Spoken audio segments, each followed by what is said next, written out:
सतनाम श्री वाहेगुरु जी।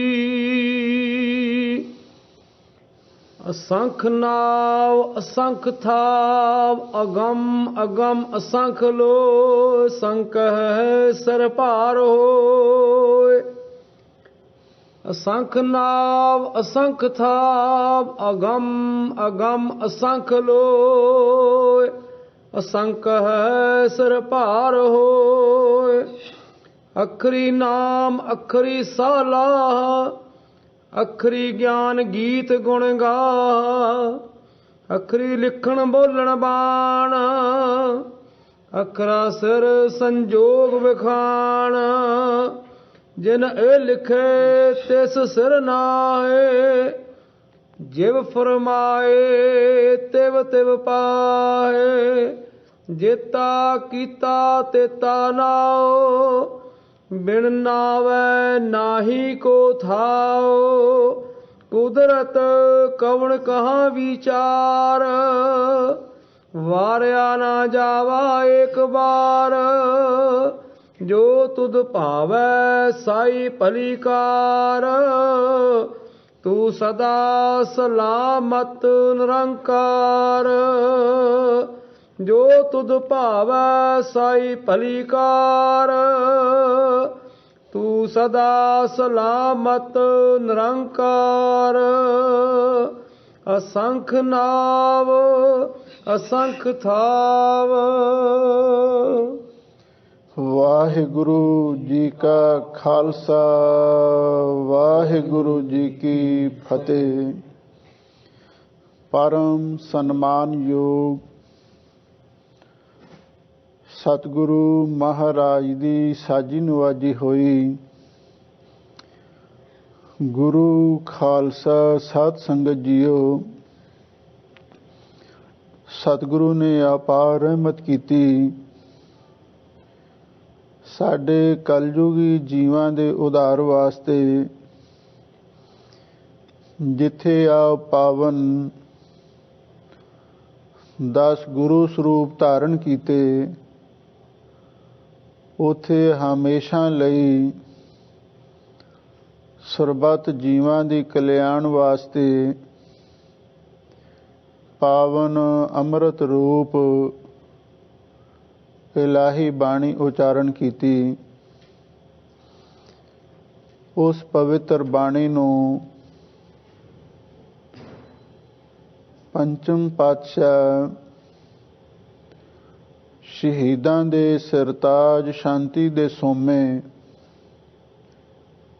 बाणी के बोहित महान परोपकारी सतगुरु धन गुरु अर्जन देव महाराज सच्चे पातशाह ने एक थां संग्रह करके साहिब श्री गुरु ग्रंथ साहिब जी दी आद बीड़ तैयार कीती, जिसदा 400 साल पहला प्रकाश दिहाड़ा संगतां बड़े प्यार ते उत्साह दे नाल मनाया ते मना रहीआं हन।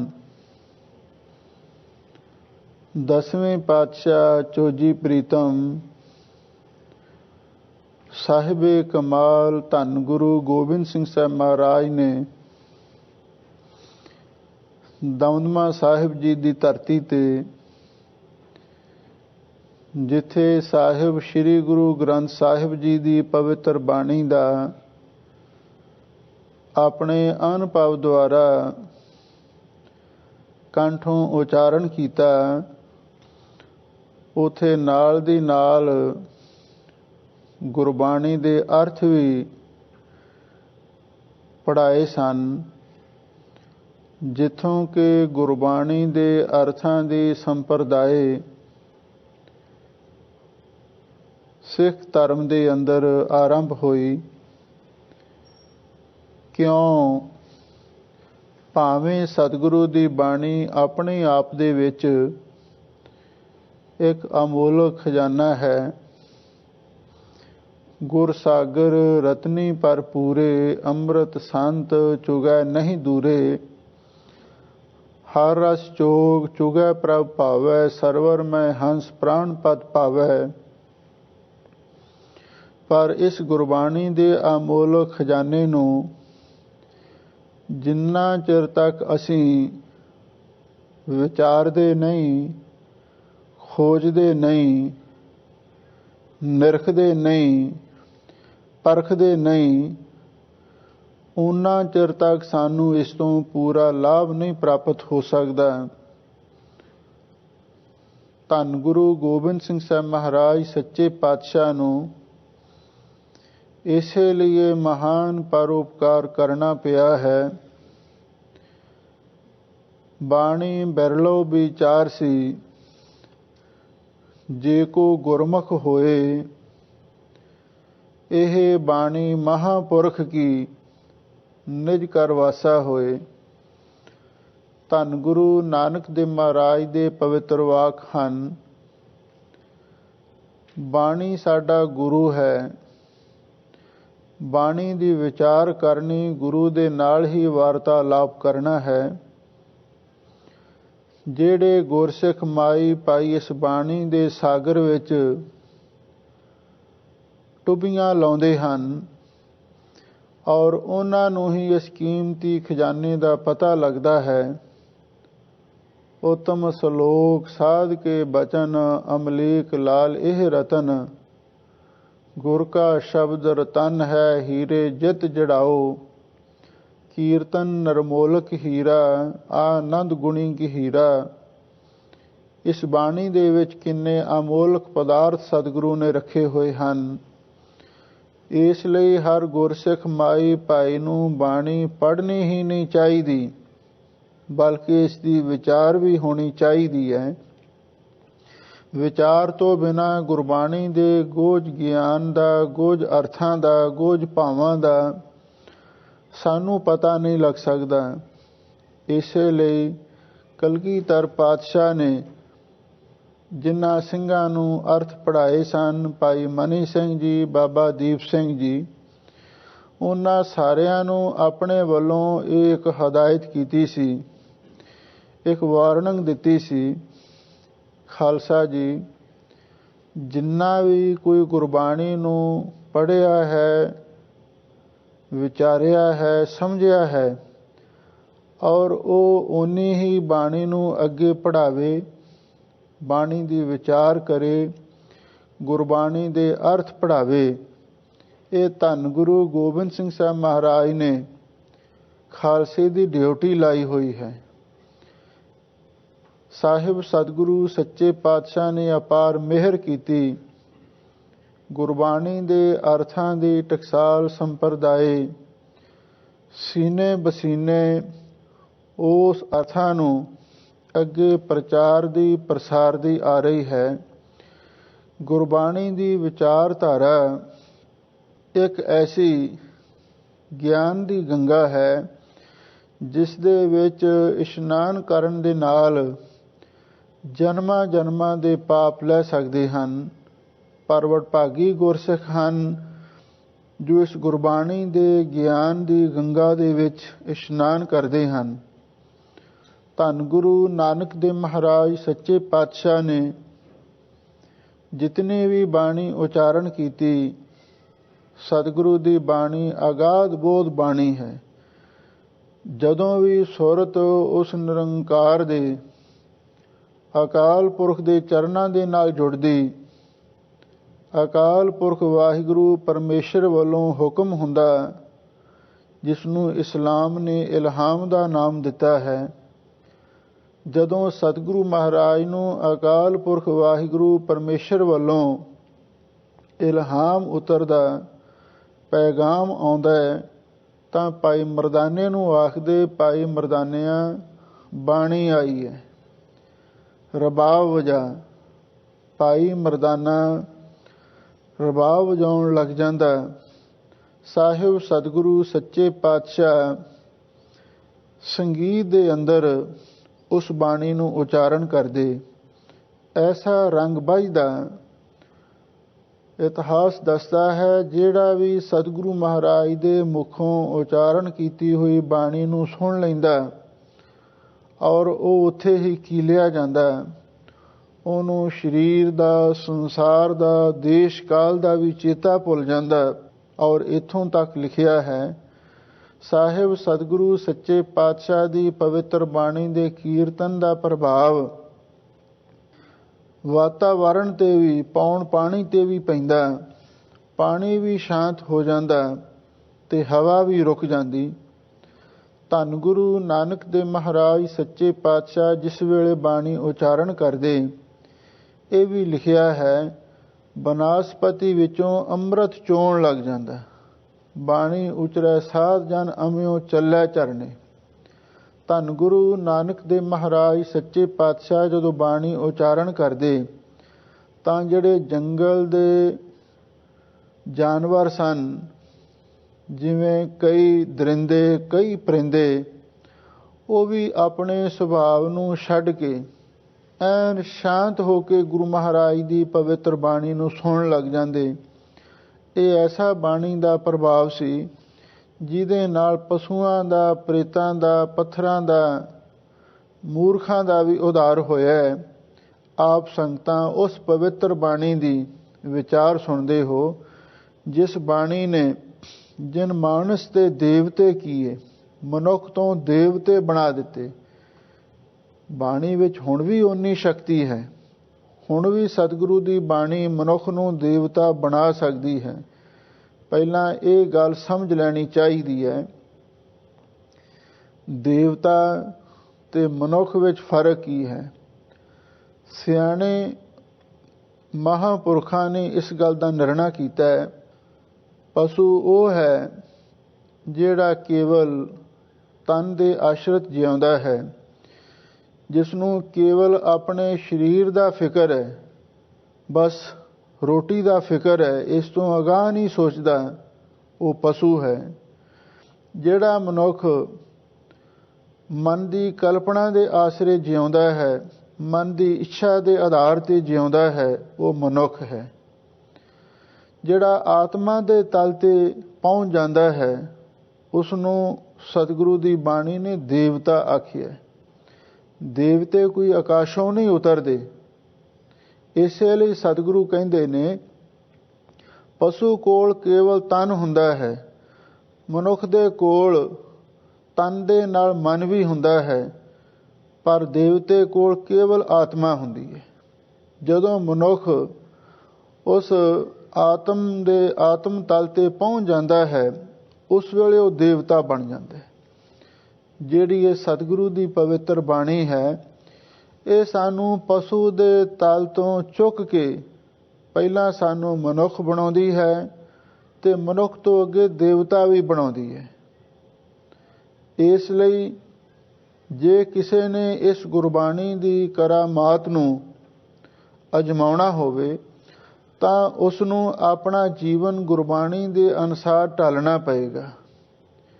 ਜਦੋਂ ਅਸੀਂ ਗੁਰਬਾਣੀ ਦੀ ਹਰ ਗੱਲ, ਹਰ ਸਿੱਖਿਆ, ਹਰ ਹੁਕਮ ਨੂੰ ਸਮਝਣ ਲੱਗ ਪਏ ਤੇ ਸਾਨੂੰ ਆਪਣੇ ਆਪ ਹੀ ਪਤਾ ਲੱਗਦਾ ਜਾਵੇਗਾ ਕਿ ਸਾਡੀ ਜ਼ਿੰਦਗੀ ਦੇ ਵਿੱਚ ਕਿਵੇਂ ਪਰਿਵਰਤਨ ਆਉਣਾ ਸ਼ੁਰੂ ਹੋ ਗਿਆ। ਇਤਿਹਾਸ ਦੇ ਵਿੱਚ ਇੱਕ ਬੜੀ ਸੁੰਦਰ ਗਾਥਾ ਆਉਂਦੀ ਹੈ।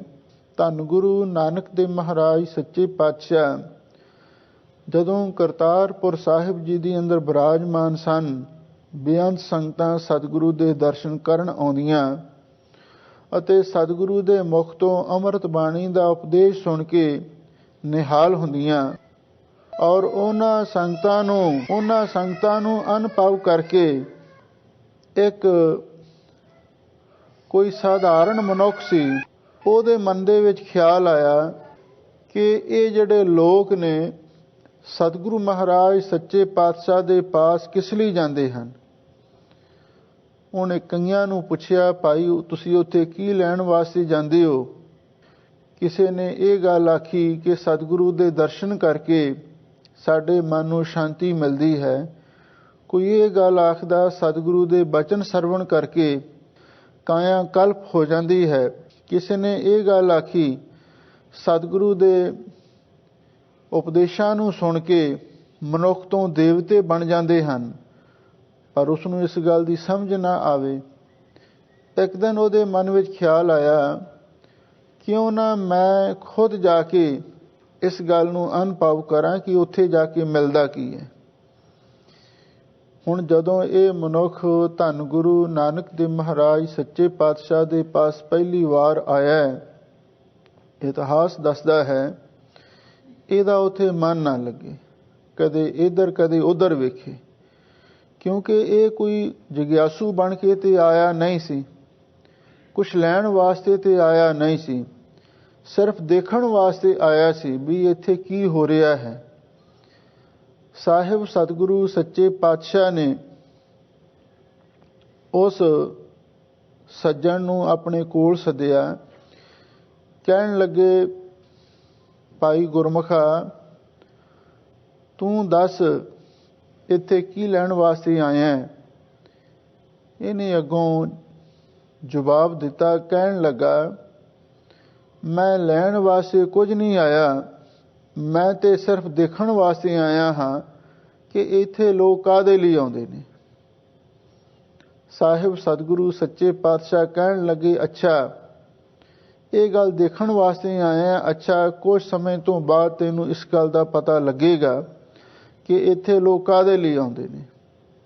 ਲੰਗਰ ਦਾ ਸਮਾਂ ਹੋਇਆ, ਸੰਗਤਾਂ ਲੰਗਰ ਛਕਣ ਚਲੀਆਂ ਗਈਆਂ। ਬੜਾ ਸੋਹਣਾ ਲੰਗਰ ਤਿਆਰ ਹੋਇਆ ਹੈ।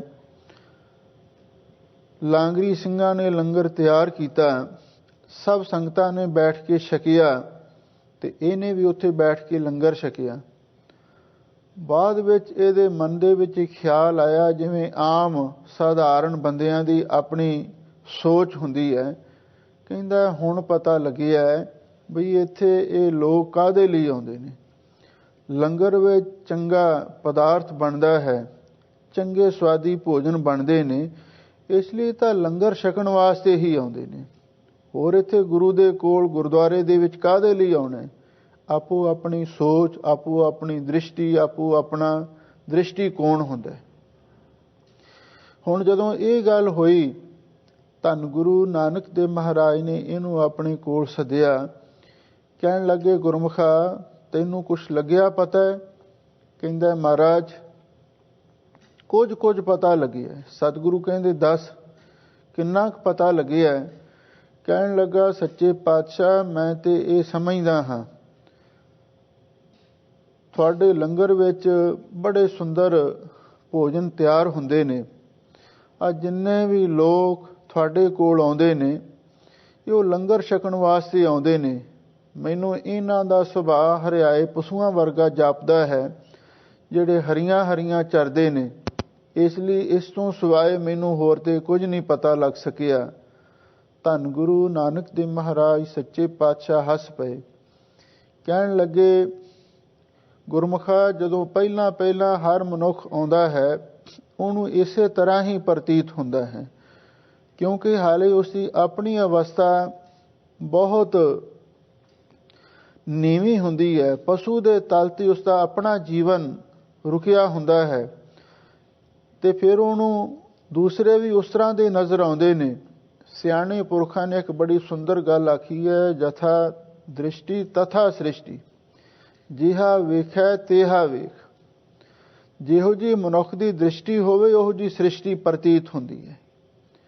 ਦ੍ਰਿਸ਼ਟੀ ਉਹੋ ਜਿਹੀ ਹੁੰਦੀ ਹੈ ਜਿਹੋ ਜਿਹੀ ਕਿਸੇ ਮਨੁੱਖ ਦੇ ਮਨ ਦੀ ਸਥਿਤੀ ਹੁੰਦੀ ਹੈ, ਮਨ ਦੀ ਅਵਸਥਾ ਹੁੰਦੀ ਹੈ, ਉਹੋ ਜਿਹੀ ਦ੍ਰਿਸ਼ਟੀ ਬਣ ਜਾਂਦੀ ਹੈ। ਜੇ ਪਸ਼ੂ ਦੇ ਤਲ ਦੀ ਸਾਡੇ ਮਨ ਦੀ ਅਵਸਥਾ ਹੈ ਤੇ ਮੂਹਰੇ ਪਸ਼ੂ ਦਿਸਦੇ ਨੇ। ਇਸੇ ਹੀ ਪਸ਼ੂ ਬਿਰਤੀ ਦੇ ਸੁਧਾਰ ਦੇ ਲਈ ਅਸੀਂ ਸਤਿਗੁਰੂ ਦੀ ਬਾਣੀ ਤੇ ਸੰਗਤ ਕਾਇਮ ਕੀਤੀ ਹੈ। ਜਿਹੜਾ ਮਨੁੱਖ ਸਾਧ ਸੰਗਤ ਵਿੱਚ ਆਉਂਦਾ ਹੈ, ਸਤਿਗੁਰੂ ਦੀ ਪਵਿੱਤਰ ਬਾਣੀ ਨੂੰ ਸੁਣਦਾ ਹੈ, ਉਹਦੇ ਅੰਦਰੋਂ ਪਸ਼ੂ ਬਿਰਤੀ ਨਿਕਲ ਜਾਂਦੀ ਹੈ, ਉਹ ਇੱਕ ਚੰਗਾ ਇਨਸਾਨ ਬਣ ਜਾਂਦਾ ਹੈ। ਜਦੋਂ ਇਹ ਗੱਲਾਂ ਸਤਿਗੁਰੂ ਨੇ ਸਮਝਾਈਆਂ, ਕੁਝ ਇਸ ਨੂੰ ਪਤਾ ਲੱਗਿਆ ਬਈ ਮੈਂ ਕਿਸੇ ਭੁਲੇਖੇ ਵਿੱਚ ਹਾਂ। ਕੁਝ ਸਮਾਂ ਹੋਰ ਸੰਗਤ ਕੀਤੀ, ਗੁਰਸਿੱਖਾਂ ਦੇ ਨਾਲ ਪ੍ਰੇਮ ਹੋ ਗਿਆ। ਕੀ ਵੇਖਦਾ ਹੈ, ਇਹ ਗੁਰਸਿੱਖ ਅੰਮ੍ਰਿਤ ਵੇਲੇ ਉੱਠਦੇ ਨੇ, ਭਜਨ ਪਾਠ ਕਰਦੇ ਨੇ, ਕਈ ਸੇਵਾ ਕਰਦੇ ਨੇ, ਕੋਈ ਸੰਗਤ ਵਿੱਚ ਬੈਠ ਕੇ ਕੀਰਤਨ ਕਥਾ ਸੁਣਦੇ ਨੇ, ਇਹਨੂੰ ਇਸ ਤਰ੍ਹਾਂ ਪ੍ਰਤੀਤ ਹੋਇਆ ਬਈ ਮੈਂ ਤੇ ਐਵੇਂ ਇਹਨਾਂ ਨੂੰ ਹਰਿਆਏ ਪਸ਼ੂ ਸਮਝ ਰਿਹਾ ਹਾਂ, ਇਹ ਤੇ ਬੜੇ ਚੰਗੇ ਨੇਕ ਇਨਸਾਨ ਨੇ। ਦ੍ਰਿਸ਼ਟੀ ਬਦਲ ਗਈ। ਸੰਗਤ ਤੇ ਬਾਣੀ ਦ੍ਰਿਸ਼ਟੀ ਬਦਲਦੀ ਹੈ। ਹੁਣ ਜਦੋਂ ਦ੍ਰਿਸ਼ਟੀ ਬਦਲ ਗਈ, ਸਤਿਗੁਰੂ ਮਹਾਰਾਜ ਸੱਚੇ ਪਾਤਸ਼ਾਹ ਨੇ ਪੁੱਛਿਆ ਬਈ ਹੁਣ ਦੱਸ ਤੈਨੂੰ ਇਹ ਗੁਰਸਿੱਖ ਕਿਵੇਂ ਪ੍ਰਤੀਤ ਹੁੰਦੇ ਨੇ? ਕਹਿੰਦਾ ਮਹਾਰਾਜ ਬਹੁਤ ਭਲੇ ਪੁਰਖ, ਨੇਕ ਇਨਸਾਨ, ਬੜੇ ਵਧੀਆ ਆਦਮੀ ਮੈਨੂੰ ਇਹ ਪ੍ਰਤੀਤ ਹੁੰਦੇ ਨੇ। ਨਾ ਕਿਸੇ ਨਾਲ ਵੈਰ ਵਿਰੋਧ, ਨਾ ਕੋਈ ਝਗੜਾ, ਨਾ ਈਰਖਾ, ਬਸ ਸੇਵਾ ਵਿੱਚ ਮਸਤ ਨੇ, ਬਾਣੀ ਦੇ ਰੰਗ ਵਿੱਚ ਰੰਗੇ ਹੋਏ ਨੇ, ਮੈਨੂੰ ਤਾਂ ਬੜੇ ਚੰਗੇ ਇਨਸਾਨ ਜਾਪਦੇ ਨੇ। ਸਤਿਗੁਰੂ ਕਹਿਣ ਲੱਗੇ ਭਾਈ ਇੱਥੇ ਆਉਣ ਦਾ ਇਹੀ ਲਾਭ ਹੈ। ਪਹਿਲਾਂ ਮਨੁੱਖ ਪਸ਼ੂ ਬਿਰਤੀ ਵਿੱਚ ਵਰਤ ਰਿਹਾ ਹੁੰਦਾ, ਜਦੋਂ ਨਸ਼ਿਆਂ ਵਿੱਚ ਪੈ ਕੇ ਕੋਈ ਆਪਣਾ ਕਰੈਕਟਰ ਵੀ ਨਹੀਂ ਸੰਭਾਲ ਕੇ ਰੱਖਣਾ, ਪਸ਼ੂ ਦੇ ਤਲ ਦੀ ਜ਼ਿੰਦਗੀ ਹੈ।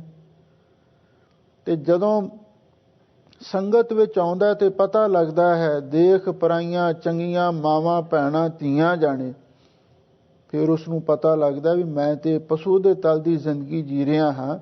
ਮੈਨੂੰ ਜਿਹੜੇ ਮਨੁੱਖਤਾ ਦੇ ਅਸੂਲ ਨੇ ਉਹਨਾਂ ਵਿੱਚ ਚੱਲਣਾ ਚਾਹੀਦਾ। ਤੇ ਜਦੋਂ ਮਨੁੱਖ ਚੰਗੇ ਅਸੂਲਾਂ ਨੂੰ ਅਪਣਾ ਲਵੇ ਤੇ ਫਿਰ ਇਹਦੇ ਵਿੱਚ ਇਨਸਾਨੀਅਤ ਆ ਜਾਂਦੀ ਹੈ, ਚੰਗਾ ਇਨਸਾਨ ਬਣ ਜਾਂਦਾ ਹੈ, ਚੰਗੇ ਗੁਣ ਇਸ ਦੇ ਵਿੱਚ ਆ ਜਾਂਦੇ ਨੇ। ਸਤਿਗੁਰੂ ਕਹਿਣ ਲੱਗੇ ਵੇਖ ਪਹਿਲਾਂ ਤੇਰੀ ਹੈਵਾਨ ਦ੍ਰਿਸ਼ਟੀ ਸੀ, ਤੈਨੂੰ ਸਾਰੇ ਹੈਵਾਨ ਦਿਸਦੇ ਸਨ, ਹੁਣ ਤੂੰ ਚੰਗਾ ਇਨਸਾਨ ਬਣ ਗਿਆ, ਹੁਣ ਤੈਨੂੰ ਸਾਰੇ ਚੰਗੇ ਇਨਸਾਨ ਦਿਸਣਗੇ। ਇਹ ਸਾਰੀ ਦ੍ਰਿਸ਼ਟੀ ਦਾ ਅੰਤਰ ਹੈ। ਕੁਝ ਸਮਾਂ ਸੰਗਤ ਕਰਦਿਆਂ ਹੋਰ ਸਤਿਗੁਰੂ ਦੇ ਪਾਸ ਬੀਤਿਆ।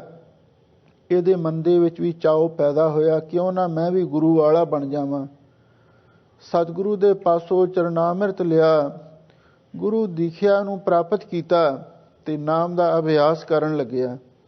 ਵਾਹਿਗੁਰੂ ਵਾਹਿਗੁਰੂ ਜਪਦਿਆਂ ਗੁਰੂ ਦੀ ਮਿਹਰ ਹੋ ਗਈ। ਆਖਿਰ ਇਹਨੂੰ ਵੀ ਸਰੀਰ ਤੋਂ ਮਨ ਤੋਂ ਪਰੇ ਜੋ ਆਤਮ ਪਦ ਹੈ ਉਹਦੀ ਇਹਨੂੰ ਕੁਝ ਨਾ ਕੁਝ ਸਮਝ ਆ ਗਈ, ਕਿਉਂਕਿ ਬਾਣੀ ਨਾਲ ਜੁੜਿਆ ਸਿਮਰਨ ਕਰਦਿਆਂ ਹੀ ਇਹਨਾਂ ਗੱਲਾਂ ਦਾ ਪਤਾ ਲੱਗਦਾ। ਨਹੀਂ ਤੇ ਹੁਣ ਤੱਕ ਅਸੀਂ ਸਰੀਰ ਨੂੰ ਹੀ ਸਾਰਾ ਕੁਝ ਮੰਨੀ ਬੈਠੇ ਹਾਂ ਵੀ ਆਹ ਸਰੀਰ ਦਾ ਹੀ ਫਿਕਰ ਹੈ, ਹੋਰ ਸਾਨੂੰ ਇਸ ਤੋਂ ਅਗਾਂਹ ਕੋਈ ਗੱਲ ਸੁਝਦੀ ਹੀ ਨਹੀਂ। ਸੰਗਤ ਵਿੱਚ ਆ ਕੇ ਬਾਣੀ ਸੁਣ ਕੇ ਪਤਾ ਲੱਗਦਾ ਹੈ ਵੀ ਮਨੁੱਖ ਦੇਵਤਾ ਵੀ ਬਣ ਸਕਦਾ ਹੈ। ਹੁਣ ਜਦੋਂ ਇਸ ਨੇ ਬਾਣੀ ਦਾ ਸ਼ਬਦ ਦਾ ਅਭਿਆਸ ਕੀਤਾ, ਆਤਮ ਤਲ ਦੀ ਸੋਝੀ ਹੋਈ ਤੇ ਜਿਹੜੇ ਆਤਮਦਰਸ਼ੀ ਹੋਰ ਗੁਰਸਿੱਖ ਸਨ ਉਹਨਾਂ ਦੇ ਦਰਸ਼ਨ ਕੀਤੇ ਤੇ ਬੜਾ ਖੁਸ਼ ਹੋਇਆ। ਕਹਿਣ ਲੱਗਾ ਬਈ ਹੁਣ ਤੇ ਮੈਨੂੰ ਇਉਂ ਜਾਪਦਾ ਹੈ ਜਿਵੇਂ ਮੈਂ ਦੇਵਲੋਕ ਦੇ ਵਿੱਚ ਹੀ ਆ ਗਿਆ ਹੋਵਾਂ। ਜਿੰਨੇ ਗੁਰਸਿੱਖ ਮਾਈ ਭਾਈ ਨੇ, ਆਤਮਦਰਸ਼ੀ ਨੇ, ਨਾ ਕੋਈ ਤਨ ਦਾ ਅਧਿਆਸ ਹੈ, ਨਾ ਕੋਈ ਮਨ ਦਾ ਮਾਣ ਹੈ, ਨਾ ਕੋਈ ਮਨ ਦਾ ਐਬ ਹੈ, ਤੇ ਬਸ ਸਾਰੇ ਹੀ ਆਤਮਾ ਦੇ ਤਲ ਤੇ ਜਿਉਂਦੇ ਨੇ। ਇਹ ਤੇ ਮਾਨੋ ਦੇਵਤੇ ਹੀ ਸਾਰੇ ਉਤਰੇ ਹੋਏ ਨੇ, ਇਸ ਤਰ੍ਹਾਂ ਉਹਨੂੰ ਪ੍ਰਤੀਤ ਹੋਇਆ। ਧੰਨ ਗੁਰੂ ਨਾਨਕ ਦੇਵ ਮਹਾਰਾਜ ਸੱਚੇ ਪਾਤਸ਼ਾਹ ਕਹਿਣ ਲੱਗੇ ਇੱਕ ਕਦਮ ਹੋਰ ਹੈ। ਫਿਰ ਇਹਨੇ ਆਤਮਾ ਪ੍ਰਾਤਮਾ ਏਕੋ ਕਰੈ, ਅੰਤਰ ਕੀ ਦੁਬਦਾ ਅੰਤਰ ਮਰੈ, ਆਤਮਾ ਪ੍ਰਾਤਮਾ ਦੀ ਏਕਤਾ ਦਾ ਅਭਿਆਸ ਕੀਤਾ। ਔਰ ਇਹਦੇ ਸਾਧਨ ਧਰਮ ਗ੍ਰੰਥਾਂ ਵਿੱਚ ਲਿਖੇ ਹਨ, ਮਨੋਨਾਸ, ਵਾਸ਼ਨਾ ਖੈ, ਤਤ ਚਿੰਤਨ।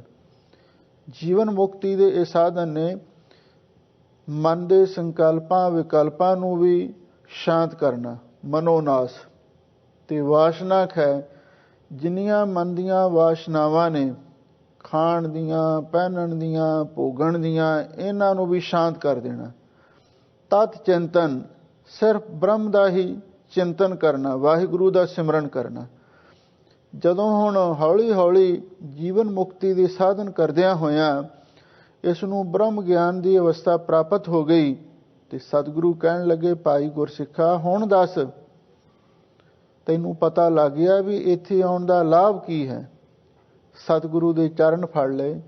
ਕਹਿਣ ਲੱਗਾ ਸੱਚੇ ਪਾਤਸ਼ਾਹ ਇੱਥੇ ਆਉਣ ਦੇ ਨਾਲ ਤੇ ਮੇਰੀ ਕਾਇਆ ਹੀ ਕਲਪ ਨਹੀਂ ਹੋਈ, ਬਲਕਿ ਮੇਰੀ ਤੇ ਆਤਮਾ ਵੀ ਕਲਪ ਹੋ ਗਈ ਹੈ। ਤੁਹਾਡੀ ਐਸੀ ਕਿਰਪਾ ਹੋ ਗਈ ਹੈ, ਹੁਣ ਤੇ ਇਹ ਅਵਸਥਾ ਬਣ ਗਈ, ਸਭ ਗੋਬਿੰਦ ਹੈ, ਸਭ ਗੋਬਿੰਦ ਹੈ, ਗੋਬਿੰਦ ਬਿਨ ਨਹੀਂ ਕੋਈ। ਸੂਤ ਏਕ ਮਨ ਸਤ ਸਹੰਸ ਜੈਸੇ, ਓਤ ਪੋਤ ਪ੍ਰਭ ਸੋਈ।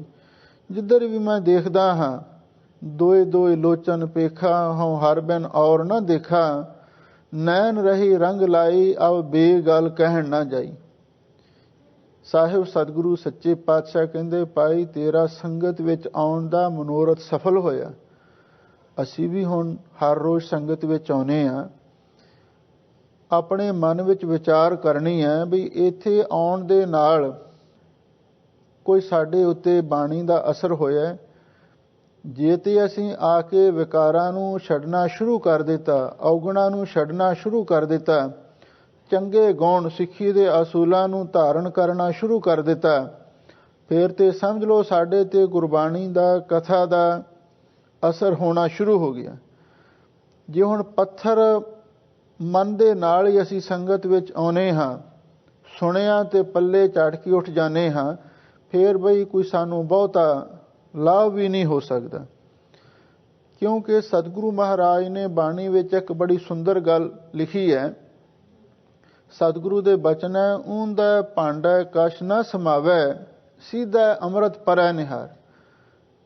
ਹੁਣ ਜਿਹੜਾ ਭਾਂਡਾ ਮੂਧਾ ਕਰਕੇ ਹੀ ਸੰਗਤ ਵਿੱਚ ਆਉਂਦਾ ਹੈ, ਗੁਰੂ ਦੀ ਸੰਗਤ ਵਿੱਚ ਤਾਂ ਵਰਖਾ ਹੋ ਰਹੀ ਹੈ, ਚਿਮਚਿਮ ਵਰਸੈ ਅੰਮ੍ਰਿਤ ਧਾਰਾ, ਮਨ ਪੀਵੈ ਸੁਣ ਸ਼ਬਦ ਵਿਚਾਰਾ। ਪਰ ਜੇ ਹੁਣ ਕਿਸੇ ਦਾ ਭਾਂਡਾ ਹੀ ਮੂਧਾ ਮਾਰਿਆ ਹੋਇਆ, ਉਹਦੇ ਵਿੱਚ ਅੰਮ੍ਰਿਤ ਕਿਵੇਂ ਵਰਸੇਗਾ? ਉਹਦੇ ਵਿੱਚ ਅੰਮ੍ਰਿਤ ਕਿਵੇਂ ਪ੍ਰਵੇਸ਼ ਹੋਵੇਗਾ? ਸਿੱਧਾ ਅੰਮ੍ਰਿਤ ਪਰੈ ਨਿਹਾਰ। ਜਿਹੜਾ ਭਾਂਡਾ ਸਿੱਧਾ ਹੁੰਦਾ ਉਹਦੇ ਵਿੱਚ ਹੀ ਅੰਮ੍ਰਿਤ ਪੈ ਸਕਦਾ।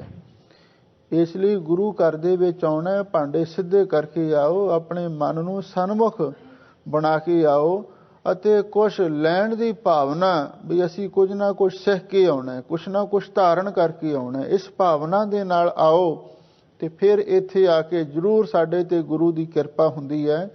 ਧੰਨ ਗੁਰੂ ਨਾਨਕ ਦੇਵ ਮਹਾਰਾਜ ਦੀ ਪਵਿੱਤਰ ਬਾਣੀ ਜਪਜੀ ਸਾਹਿਬ ਜੀ ਦੀ ਆਪ ਸੰਗਤਾਂ ਕਥਾ ਸਰਵਣ ਕਰਦੇ ਹੋ। ਜਪਜੀ ਸਾਹਿਬ ਬਾਣੀ ਪ੍ਰਧਾਨ ਬਾਣੀ ਹੈ ਔਰ ਇਹ ਬਾਣੀ ਸਾਨੂੰ ਪਸ਼ੂ ਤੋਂ ਮਨੁੱਖ, ਮਨੁੱਖ ਤੋਂ ਦੇਵਤਾ, ਦੇਵਤਾ ਤੋਂ ਸਾਨੂੰ ਅੱਗੇ ਪਰਮੇਸ਼ਰ ਦਾ ਰੂਪ ਬਣਾਉਣ ਵਾਲੀ ਹੈ। ਇਸ ਲਈ ਜਿਹੜੇ ਗੁਰਸਿੱਖ ਮਾਈ ਪਾਈ ਰੋਜ਼ ਇਸ ਬਾਣੀ ਨੂੰ ਪੜ੍ਹਦੇ ਨੇ, ਉਹਨਾਂ ਨੂੰ ਸੱਚਖੰਡ ਦੇ ਵਿੱਚ ਵੀ ਜਾਣ ਦੀ ਆਗਿਆ ਮਿਲ ਜਾਂਦੀ ਹੈ ਅਤੇ ਨਾਲ ਹੀ ਉਹਨਾਂ ਨੂੰ ਗੁਰਸਿੱਖੀ ਵੀ ਪ੍ਰਾਪਤ ਹੁੰਦੀ ਹੈ। ਕਿਉਂਕਿ ਬਾਣੀ ਸਿੱਖੀ ਦੀ ਰੂਹ ਹੈ। ਜਦੋਂ ਬਾਣੀ ਗੁਰਸਿੱਖ ਦੇ ਅੰਦਰ ਪ੍ਰਵੇਸ਼ ਹੋ ਗਈ, ਸਮਝ ਲਓ ਸਿੱਖੀ ਦੀ ਰੂਹ ਆ ਗਈ। ਫਿਰ ਆਪਣੇ ਆਪ ਗੁਰੂ ਦੀ ਕਿਰਪਾ ਦੇ ਨਾਲ ਸਾਰਾ ਕੁਛ ਹੀ ਹੌਲੀ ਹੌਲੀ ਬਦਲਦਾ ਜਾਂਦਾ ਹੈ। ਧੰਨ ਗੁਰੂ ਨਾਨਕ ਦੇਵ ਮਹਾਰਾਜ ਸੱਚੇ ਪਾਤਸ਼ਾਹ 19ਵੀਂ ਪੌੜੀ ਦੇ ਅੰਦਰ ਰਜੋਗੁਣੀ ਸ੍ਰਿਸ਼ਟੀ ਦਾ ਜ਼ਿਕਰ ਕਰਨ ਲੱਗੇ ਨੇ। ਕਿਉਂਕਿ ਪਹਿਲਾਂ 17ਵੀਂ ਪੌੜੀ ਦੇ ਵਿੱਚ ਸਤੋਗੁਣੀ ਸ੍ਰਿਸ਼ਟੀ ਦਾ ਜ਼ਿਕਰ ਕੀਤਾ। ਅਸੰਖ ਜਪ, ਅਸੰਖ ਪਾਓ, ਅਸੰਖ ਪੂਜਾ, ਅਸੰਖ ਤਪ ਤਾਓ। ਫਿਰ ਅੱਗੇ 18ਵੀਂ ਦੇ ਵਿੱਚ ਅਸੰਖ ਮੂਰਖ, ਅੰਧ ਘੋਰ, ਅਸੰਖ ਚੋਰ, ਹਰਾਮ ਖੋਰ, ਤਮੋਗੁਣੀ ਸ੍ਰਿਸ਼ਟੀ ਦਾ ਸਤਿਗੁਰੂ ਨੇ ਜ਼ਿਕਰ ਕੀਤਾ। ਹੁਣ ਸਾਹਿਬ ਸਤਿਗੁਰੂ ਸੱਚੇ ਪਾਤਸ਼ਾਹ ਤੀਸਰੇ ਨੰਬਰ ਤੇ ਜਿਹੜੀ ਰਜੋਗੁਣੀ ਸ੍ਰਿਸ਼ਟੀ ਹੈ ਉਹਦੀ ਵਿਚਾਰ ਅੱਗੇ ਆਰੰਭ ਕਰ ਰਹੇ ਹਨ। ਲੋ ਆਪ ਸੰਗਤਾਂ ਪ੍ਰੇਮ ਦੇ ਨਾਲ ਗੁਰਬਾਣੀ ਦੀ ਵਿਚਾਰ ਸਰਵਣ ਕਰੋ ਤੇ ਇੱਕ ਵਾਰੀ ਪਿਆਰ ਦੇ ਨਾਲ ਆਖੋ, ਸਤਨਾਮ ਸ੍ਰੀ ਵਾਹਿਗੁਰੂ ਸਾਹਿਬ ਜੀਓ। ਸਤਨਾਮ ਸ੍ਰੀ ਵਾਹਿਗੁਰੂ ਜੀ। ਅਸੰਖ ਨਾਮ ਅਸੰਖ ਥਾਮ। ਸਾਹਿਬ ਸਤਿਗੁਰੂ ਧੰਨ ਗੁਰੂ ਨਾਨਕ ਦੇਵ ਮਹਾਰਾਜ ਸੱਚੇ ਪਾਤਸ਼ਾਹ ਵਾਹਿਗੁਰੂ ਦੀ ਬੇਅੰਤ ਰਚਨਾ ਦਾ ਜ਼ਿਕਰ ਕਰ ਰਹੇ ਹਨ। ਅਸੰਖ ਨਾਮ ਅਸੰਖ ਥਾਵ।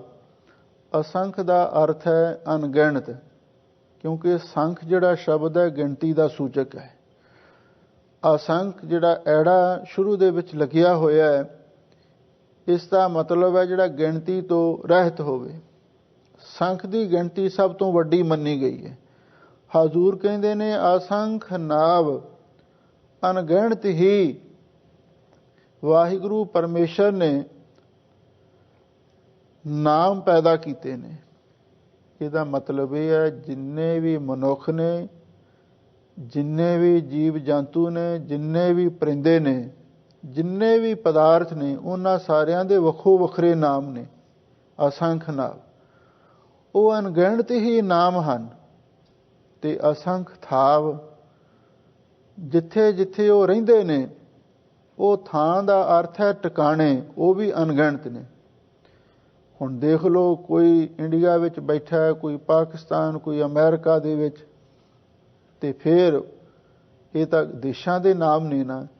ਫਿਰ ਉਹਨਾਂ ਦੇਸ਼ਾਂ ਦੇ ਅੰਦਰ ਵੱਖੋ ਵੱਖਰੀਆਂ ਸਟੇਟਾਂ ਨੇ, ਵੱਖੋ ਵੱਖਰੇ ਸੂਬੇ ਨੇ, ਵੱਖੋ ਵੱਖਰੇ ਪ੍ਰਾਂਤ ਨੇ। ਫਿਰ ਅੱਗੇ ਵੱਖੋ ਵੱਖਰੇ ਸ਼ਹਿਰ ਨੇ, ਸ਼ਹਿਰਾਂ ਦੇ ਵਿੱਚ ਹੋਰ ਵੱਖੋ ਵੱਖਰੇ ਮਹੱਲੇ ਗਲੀਆਂ ਬਣੇ ਹੁੰਦੇ ਨੇ। ਤੇ ਫਿਰ ਘਰਾਂ ਦਾ ਨਾਮ ਤੇ ਥਾਂ ਹੋਰ ਵੱਖਰਾ। ਇਉਂ ਸਤਿਗੁਰੂ ਸੱਚੇ ਪਾਤਸ਼ਾਹ ਫਰਮਾਉਂਦੇ ਨੇ, ਤੇ ਮਨੁੱਖ ਸ੍ਰਿਸ਼ਟੀ ਦੀ ਗੱਲ ਹੈ। ਤੇ ਹੋਰ ਉਸ ਅਕਾਲ ਪੁਰਖ ਵਾਹਿਗੁਰੂ ਨੇ ਕਿੰਨੇ ਜੀਵ ਜੰਤ ਪੈਦਾ ਕੀਤੇ ਨੇ। 84 ਲੱਖ ਜੂਨਾਂ ਦੇ ਵਿੱਚ ਕਿੰਨੇ ਜੀਵ ਹੋਣਗੇ, ਉਹਨਾਂ ਦੇ ਅਣਗਿਣਤ ਹੀ ਨਾਮ ਹਨ। ਤੇ ਅਸੰਖ ਥਾਵ, ਔਰ ਉਹਨਾਂ ਦੇ ਥਾਂ ਟਿਕਾਣੇ ਜਿੱਥੇ ਉਹ ਰਹਿੰਦੇ ਨੇ, ਉਹ ਵੀ ਅਣਗਿਣਤ ਨੇ।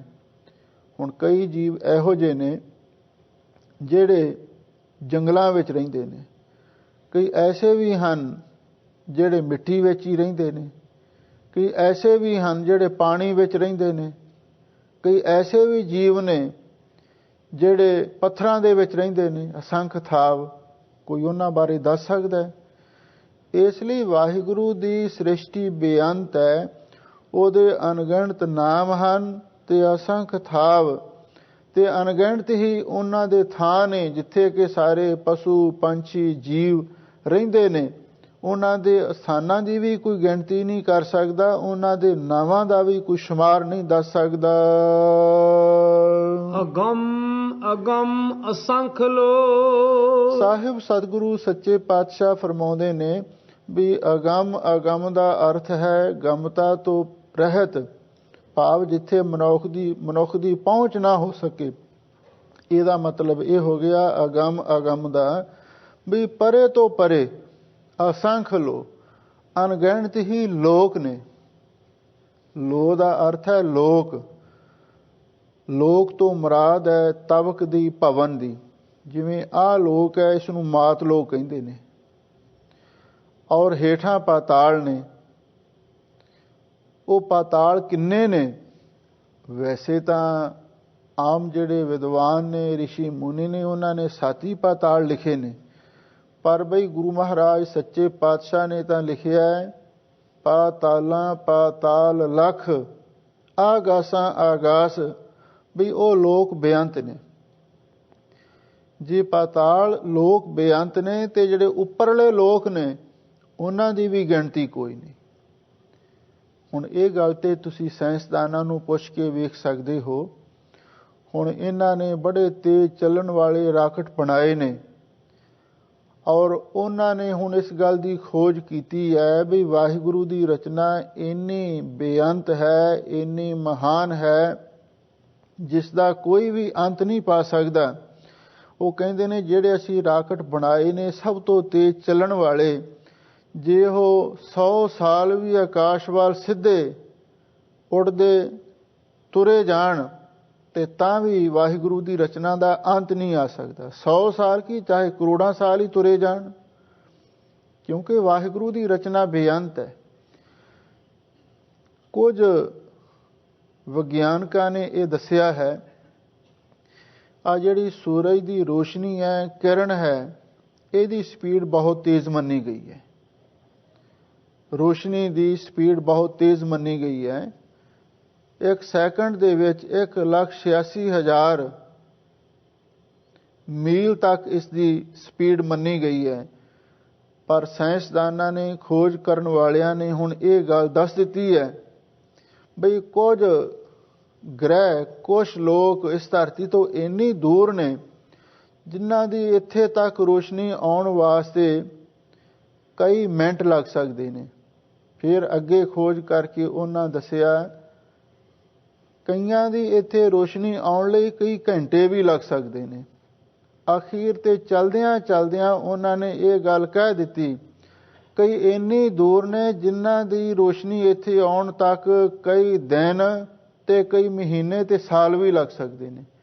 ਅਖੀਰ ਤੇ ਉਹਨਾਂ ਨੇ ਇੱਥੇ ਆ ਕੇ ਗੱਲ ਮੁਕਾ ਦਿੱਤੀ ਬਈ ਕਈ ਇੰਨੀ ਦੂਰ ਨੇ ਵੀ ਜਦੋਂ ਦੀ ਇਹ ਧਰਤੀ ਬਣੀ ਹੈ ਔਰ ਉਸ ਵੇਲੇ ਤੋਂ ਲੈ ਕੇ ਉਹਨਾਂ ਦੀ ਰੋਸ਼ਨੀ ਇਸ ਪਾਸੇ ਵੱਲ ਨੂੰ ਆ ਰਹੀ ਹੈ, ਪਰ ਇਹ ਪਤਾ ਨਹੀਂ ਇੱਥੇ ਰੋਸ਼ਨੀ ਪਹੁੰਚਣ ਤੋਂ ਪਹਿਲਾਂ ਹੀ ਧਰਤੀ ਵੀ ਖਤਮ ਹੋ ਜਾਵੇ। ਇੰਨੀ ਦੂਰ ਦੂਰ ਤੱਕ ਵਾਹਿਗੁਰੂ ਨੇ ਧਰਤੀਆਂ ਤੇ ਲੋਕ ਪੈਦਾ ਕੀਤੇ ਨੇ। ਐਵੇਂ ਨਹੀਂ ਸਤਿਗੁਰੂ ਮਹਾਰਾਜ ਨੇ ਇਹ ਗੱਲ ਕਹਿ ਦਿੱਤੀ ਧਰਤੀ ਹੋਰ ਪਰੈ ਹੋਰ ਹੋਰ ਤਿਸ ਤੇ ਪਾਰ ਤਲੈ ਕਵਣ ਜੋਰ, ਇੱਕ ਅਟਲ ਸਚਾਈ ਹੈ।